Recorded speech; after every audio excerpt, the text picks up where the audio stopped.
Hello नमस्कार मित्रांनो, स्वागत आहे तुमचं. मी आहे एके आणि पुन्हा एकदा मित्रांनो आपल्या नवीन व्हिडिओमध्ये 8 जानेवारी 2024 या चालू घडामोडीच्या व्हिडिओमध्ये. तर मित्रांनो पहिल्या प्रश्नाला सुरुवात करू. त्याआधी जर तुम्ही आपल्या चॅनलवर नवीन असाल किंवा हा व्हिडिओ पहिल्यांदाच पाहत असाल तर मित्रांनो आपल्या चॅनलला नक्की सबस्क्राईब करा. तर मित्रांनो आजचा पहिला प्रश्न बघू आपण. इस्रोने सूर्याचा अभ्यास करण्यासाठी पाठवलेल्या आदित्य एल1 यान नियोजित स्थानी म्हणजेच लँग्रेज पॉईंटवर किती दिवसात पोहोचले आहे? तर मित्रांनो या प्रश्नाचं उत्तर काय असणार बघा, 126 दिवसामध्ये ते पोहोचलेलं आहे. तर मित्रांनो त्याच्याविषयी आपल्याला माहिती घ्यायची आहे. कशाची? तर मित्रांनो आदित्य एल1 विषयी. तर मित्रांनो बघा, हे आहे जे तुम्ही फोटोमध्ये बघू शकता, सूर्याच्या अभ्यासासाठी आपल्या इस्रो या संस्थेने काय केलेलं आहे, हे आदित्य एल1 यान पाठवलेलं आहे. तर मित्रांनो त्याच्याबद्दल आपल्याला माहिती बघायची आहे. तर बघा मित्रांनो, अमेरिका आणि युरोपची संयुक्त मोहीम असलेल्या सोहो या वेधशाळेनंतर सूर्याच्या अभ्यासासाठी एल1 बिंदूवर पाठवण्यात आलेली आदित्य एल1 ही जगातली दुसरी मोहीम आहे. तर मित्रांनो पुढे बघायचं आपल्याला बघा, इस्रोने श्रीहरिकोटा येथील सतीश धवन अंतराळ स्थानकावरून आदित्य एल1 या यानाचे प्रक्षेपण कधी केले होते? तर मित्रांनो बघा 2 सप्टेंबर 2023 रोजी. तर मित्रांनो दुसरा पॉईंट बघा, भारताचे आदित्य एल1 यान पोहोचलेल्या लँग्रेज पॉईंटवर पृथ्वीपासून किती किलोमीटर अंतरावर आहे? तर मित्रांनो 15 लाख किलोमीटर अंतरावर आहे. हे पण तुम्हाला लक्षात ठेवायचं आहे. तर मित्रांनो या प्रश्नांची PDF जर तुम्हाला हवी असेल तर मित्रांनो आपले टेलिग्राम चॅनल जॉईन करा, डिस्क्रिप्शन बॉक्समध्ये लिंक आहे. तर मित्रांनो आजचा दुसरा प्रश्न बघू आपण. भारतीय ऑलिम्पिक संघाच्या CEO पदी कोणाची नियुक्ती करण्यात आलेली आहे? तर मित्रांनो बघा या प्रश्नाचं उत्तर असणार आहे बघा, रघुराम अय्यर असं त्यांचं नाव आहे, हे जे तुम्हाला फोटोमध्ये दिसत आहे. तर मित्रांनो आपल्याला भारतीय ऑलिम्पिक संघाविषयी माहिती पण बघायची आहे आणि त्यांच्याविषयी पण. हा त्यांचा लोगो आहे मित्रांनो, हा तुम्ही फोटोमध्ये बघू शकता. तर मित्रांनो पुढच्या माहितीकडे वळू आपण. तर बघा मित्रांनो, भारतीय ऑलिम्पिक संघ ही भारत देशामधील एक खेळ संघटना आहे. भारत देशाचे खेळाडू बघा ऑलिम्पिक स्पर्धा, आशियाई खेळ, राष्ट्रकुल खेळ इत्यादी आंतरराष्ट्रीय क्रीडा स्पर्धांमध्ये पाठवण्याची जबाबदारी या संघाकडे असते. तर मित्रांनो याच्या पुढचा पॉईंट बघू आपण. बघा या भारतीय ऑलिम्पिक संघाची स्थापना बघा 1927ला अध्यक्ष कोण आहेत? एन रामचंद्रन असं त्यांचं नाव आहे. मुख्यालय कुठं आहे? नवी दिल्ली. आणि मित्रांनो संस्थापक बघा हॅरी बक आणि आर्थर नोहरेन असं त्यांचं नाव असणार आहे. तर मित्रांनो ही माहिती तुम्हाला समजली असेल. तर मित्रांनो आपण पुढच्या प्रश्नाकडे वळू. खूप महत्त्वाचे प्रश्न आहेत बघा मित्रांनो. प्रश्न क्रमांक 3 बघा, रॉयल कॅरिबियनने तयार केलेली कोणती जगातील सर्वात मोठी क्रूज ठरलेली आहे? तर मित्रांनो तुम्हाला ती क्रूज मी दाखवतो, फोटोमध्ये आपण घेतलेला आहे फोटो. तर मित्रांनो बघा, जगातील पहिली क्रूज तयार केलेली आहे कोणी? तर बघा रॉयल कॅरिबियन असं त्या संस्थेचं नाव असणार आहे. तर मित्रांनो त्याच्याविषयी सुद्धा आपल्याला माहिती बघायची आहे. तर मित्रांनो बघा, cruise Icon of the Seas याची लांबी किती आहे? तर मित्रांनो बघा 1198. त्यानंतर बघा क्रूज आयकॉन ऑफ दी सीजचे वजन किती टन आहे? तर मित्रांनो बघा 2,50,800 टन एवढं वजन असणार आहे. तर मित्रांनो त्याच्याविषयी आपल्याला माहिती बघायची आहे. बघा ही जी कंपनी आहे तिचं नाव आहे बघा रॉयल कॅरिबियन इंटरनॅशनल, म्हणजे हे जे क्रूज तयार केले ना ती कंपनी आहे. तर मित्रांनो बघा स्थापना तिची बघा 1968ला 56 वर्षापूर्वी. तर मित्रांनो बघा नॉर्वेमध्ये. आणि मुख्यालय कुठे असणार आहे? मियामी फ्लोरिडा या ठिकाणी. तर मित्रांनो हे पण तुम्हाला परीक्षेला विचारलं जाऊ शकतं. तर बघा जगभरामध्ये सेवा क्षेत्र आहे त्यांचं आणि प्रमुख कोण आहेत बघा? मायकेल बेले. तर मित्रांनो कुठल्या संस्थेचे प्रमुख आहेत हे? तर रॉयल कॅरिबियन इंटरनॅशनल, ज्याने हे क्रूज तयार केलं. तर मित्रांनो हे जगातील सर्वात मोठी क्रूज ठरलेली आहे. तर मित्रांनो खूप महत्त्वाची माहिती आहे. तर प्रश्न क्रमांक 4 बघू आपण.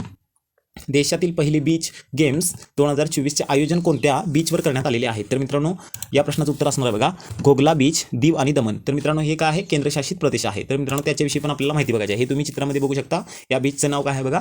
घोगला बीच, दीव आणि दमन. तर मित्रांनो त्याच्या पुढचा पॉईंट बघू आपण. तर मित्रांनो बघा कशाबद्दल बोलण्यात आलं? तर दीव आणि दमनबद्दल. तर मित्रांनो केंद्रशासित प्रदेशामध्ये मुख्यमंत्री किंवा असं काही नसतं. तर मित्रांनो आपल्याला दादरा नगर हवेलीचे लेफ्टनंट गव्हर्नर बघायचे आहे. तर त्यांचं नाव काय आहे बघा? श्री प्रफुल्ल पटेल असं त्यांचं नाव आहे, किंवा तुम्ही त्याला प्रशासक सुद्धा म्हणू शकता. तर मित्रांनो त्याच्या पुढचा पॉईंट बघा आपण. लेफ्टनंट गव्हर्नर आपल्याला बघायचे आहेत, जे आपले भारतामध्ये 8 केंद्रशासित प्रदेश आहेत. मित्रांनो बघा अंदमान आणि निकोबार द्वीप.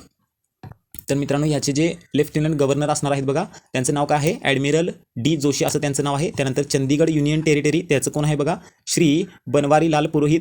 दादरा नगर हवेलीचा आता आपण बघितलं श्री प्रफुल्ल पटेल. तर मित्रांनो त्याच्या पुढचा पॉईंट बघा. दिल्ली बघा राष्ट्रीय राजधानी क्षेत्र, त्याचे कोण आहेत बघा?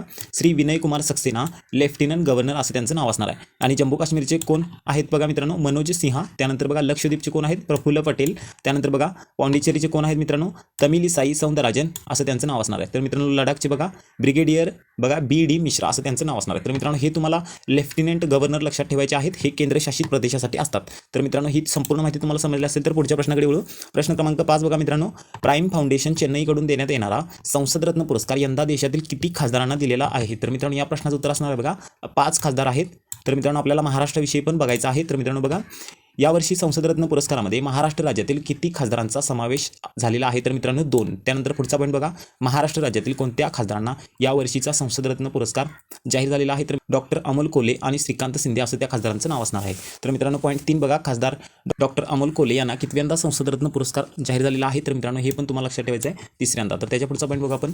चेन्नई येथील प्राईम फाउंडेशनतर्फे कोणत्या वर्षापासून देशातील उत्कृष्ट काम करणाऱ्या खासदारांना संसद रत्न पुरस्कार दिला जातो? तर मित्रांनो या प्रश्नाचं उत्तर असणार आहे बघा 2010 पासून. तर मित्रांनो त्याच्या पुढचा पॉईंट बघू आपण. प्रश्न क्रमांक 6 बघा. भारतात कोठे आंतरराष्ट्रीय पतंग महोत्सव आयोजन करण्यात आलेले आहे? तर मित्रांनो या प्रश्नाचं उत्तर असणार आहे बघा अहमदाबाद या ठिकाणी. तर मित्रांनो महाराष्ट्रामध्ये कोठे पतंग महोत्सवाचे आयोजन करण्यात आले होते? तर मित्रांनो हे तुम्ही लक्षात ठेवायचं आहे बघा, नाशिक येवला. तर मित्रांनो ह्या प्रश्नामध्ये जास्त काही बोलण्यासारखं नाही. तर मित्रांनो आपण प्रश्न क्रमांक 7 बघू. बांगलादेशात झालेल्या सार्वत्रिक निवडणुकीत किती टक्के मतदान झालेले आहे? तर मित्रांनो या प्रश्नाचं उत्तर असणार बघा 40%. तर त्याच्या पुढचा पॉईंट बघू आपण.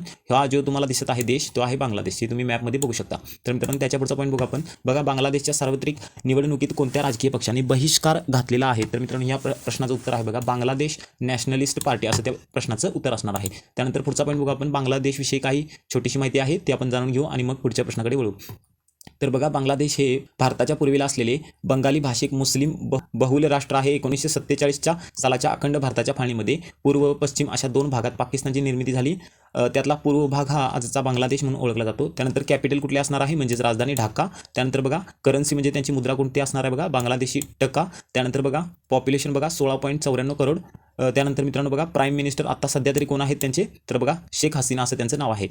प्रेसिडेंट बघा मोहम्मद शहाबुद्दीन असं त्यांचं नाव असणार आहे. तर मित्रांनो त्याच्या पुढची माहिती आपण बघू. प्रश्न क्रमांक 8 बघा. भारताच्या परराष्ट्र मंत्रालयाच्या नवीन प्रवक्तापदी कोणाची नियुक्ती झालेली आहे? तर मित्रांनो या प्रश्नाचं उत्तर असणार आहे रणधीर जयस्वाल असं त्यांचं नाव आहे. तर मित्रांनो त्याच्या पुढचा पॉईंट बघू. हे तुम्ही फोटोमध्ये बघू शकता. यांचं नाव काय आहे? रणधीर जयस्वाल. आणि त्यांची नियुक्ती कशासाठी झालेली आहे? बघा परराष्ट्र मंत्रालयाच्या नवीन प्रवक्तापदी. तर मित्रांनो त्यांच्याविषयी आपल्याला माहिती घ्यायची आहे. तर मित्रांनो पुढचा पॉईंट बघू.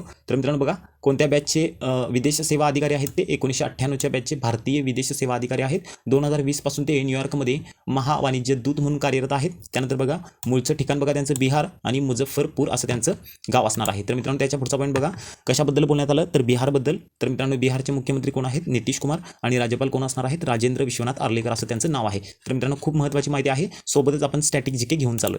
तर मित्रांनो प्रश्न क्रमांक 9 बघू आपण. खालीलपैकी कोणत्या भारतीय अधिकाऱ्याने नुकताच बिमस्टेकच्या सरचिटणीस पदाचा पदभार स्वीकारलेला आहे? तर मित्रांनो या प्रश्नाचं उत्तर असणार आहे बघा इंद्रमणी पांडे असं त्यांचं नाव आहे. हे तुम्ही फोटोमध्ये बघू शकता. बिमस्टेक काय आहे ते पण आपल्याला बघायचं आहे. तर त्यापूर्वी आपण बघू इंद्रमणी पांडे यांची बिमस्टेकच्या सरचिटणीसपदी किती वर्षासाठी निवड झालेली आहे? तर मित्रांनो 3 वर्षासाठी त्यांची निवड झालेली आहे. तर मित्रांनो त्याच्याबद्दल आपल्याला माहिती बघायची आहे बघा. कोण आहेत इंद्रमणी पांडे? तर बघा इंद्रमणी पांडे हे 1990च्या बॅचचे भारतीय परराष्ट्र सेवा IFS अधिकारी आहेत. देशातील सर्वात हुशार नोकरशाहीमध्ये त्यांची गणना केली जाते. सध्या ते जिनिव्हा येथे संयुक्त राष्ट्रात भारताचे स्थायी प्रतिनिधी म्हणून कार्यरत आहेत. आणि परराष्ट्र मंत्रालयाने एका निवेदनात म्हटले की इंद्रमणी पांडे हे 7 देशाच्या समूह म्हणजेच बिमस्टेकचे महासचिव होणारे पहिले भारतीय असतील. ते लवकरच पदभार स्वीकारतील. तर मित्रांनो हा पॉईंट तुम्हाला लक्षात ठेवायचा आहे. ते बिमस्टेकचे महासचिव होणारे पहिले भारतीय असतील हे तुम्हाला लक्षात ठेवायचं आहे. तर मित्रांनो आपण त्या संस्थेविषयी माहिती घ्यायची आहे. कशाबद्दल? तर बिमस्टेकबद्दल. तर मित्रांनो त्याच्यामध्ये कोणकोणते देश आहेत बघा. तर मित्रांनो बांगलादेश आहे, त्यानंतर श्रीलंका आहे, आपला भारत देश आहे, त्यानंतर नेपाळ आहे, भूटान आहे, थायलंड आहे आणि म्यानमार सुद्धा आहे. तर मित्रांनो ह्या 7 देशांची नावं तुम्हाला लक्षात ठेवायची आहेत. मित्रांनो याच्याविषयी आपल्याला माहिती बघायची आहे बघा. बिमस्टेक हे संक्षिप्त रूप आहे जे बंगालच्या bay of Bengal initiative for multi sectoral technical and economic कॉर्पोरेशनसाठी वापरले जाते, ज्याची स्थापना 1997 झाली होती. बंगालच्या उपसागराच्या आसपासच्या देशांमध्ये विकासात सहकार्य वाढवण्यासाठी ही संस्था काय केली होती? त्यांनी स्थापन केली होती. तर मित्रांनो हे जे 7 देश आहेत ते तुम्हाला लक्षात ठेवायचे आहेत आणि ही खाली दिलेली माहिती सुद्धा तुम्हाला लक्षात ठेवायची आहे. जर मित्रांनो तुम्हाला व्हिडिओ आवडला असेल, त्याबद्दलची माहिती आणि तुमचा चांगला अभ्यास होत असेल तर मित्रांनो चॅनलला आपल्या सपोर्ट करा आणि मित्रांनो व्हिडिओ लाईक करा. परत भेटू उद्याच्या व्हिडिओमध्ये. तोपर्यंत धन्यवाद.